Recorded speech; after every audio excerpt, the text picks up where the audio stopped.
Уникальные работы мастеров, выполненные из дерева, металла, цветного стекла и камней, а также картины, фотографии, посуда, украшения и не только. Участники международной выставки народного творчества и ремесел «Край мастеров» привезли работы, сделанные своими руками и с душой. Каждый из них представляет культуру своего народа. Здесь умельцы из разных городов России, а также мастера из Луганской Народной Республики, которые привезли необычные изделия. Я привез еще одну уникальную работу. Это пробная работа, которую практически никто пока еще не делал, а я начинаю делать такие.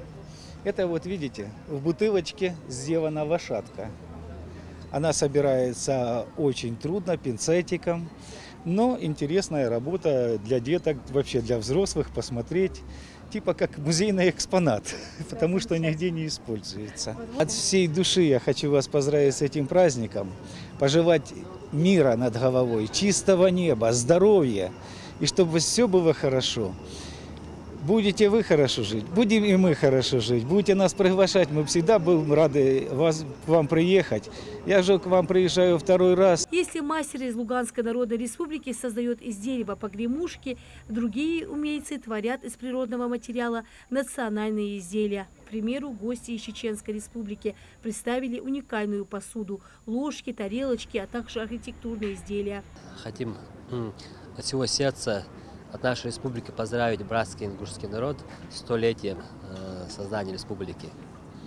Удачи вам и процветания.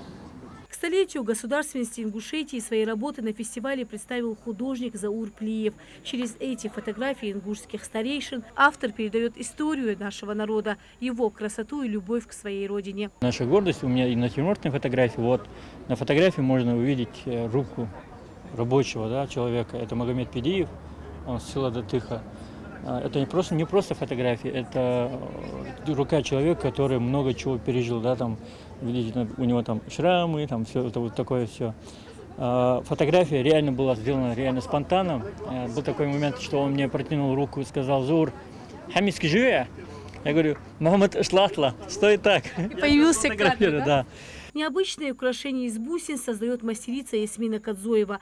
Девушка несколько лет назад заинтересовалась бисероплетением. Делаю сумочки из бусин, из разных форм, из разных бусин. Вот данная модель, допустим, из бусин Шамбала, сейчас очень актуальна для молодежи. Делаю от 2 дней. На каждую работу, да? Да, от 2 дней. После работы основной я сажусь спокойно себе делаю, в выходные дни по несколько часов. И вот в итоге вот такая работа получается. Международный фестиваль «Край мастеров» традиционно становится площадкой, которая объединяет самые разные культуры. С каждым годом география участников расширяется. У меня в руках меч, щит и корона. Мне они очень сильно понравились. Просто изделие сделано. Это очень удивительно, что человек может такое сделать собственными руками. Мне очень понравилось. Тут хорошие изделия, железные, деревянные. Я бы хотел поздравить нашу республику со 100-летием. У нас же праздник.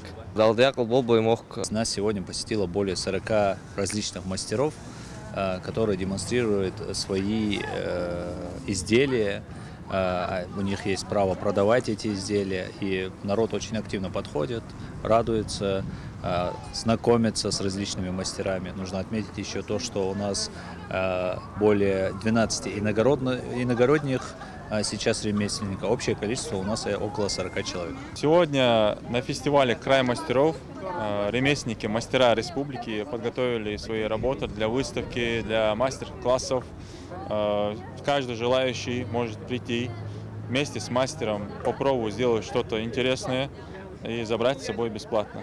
Фестиваль продлится до 30 сентября, значит, у каждого есть еще время посетить красочную выставку и приобрести уникальные изделия, сделанные руками талантливых мастеров. Лина Сычоева, Акрымат Дасхоев, Сулейман Костоев, Магаз 24.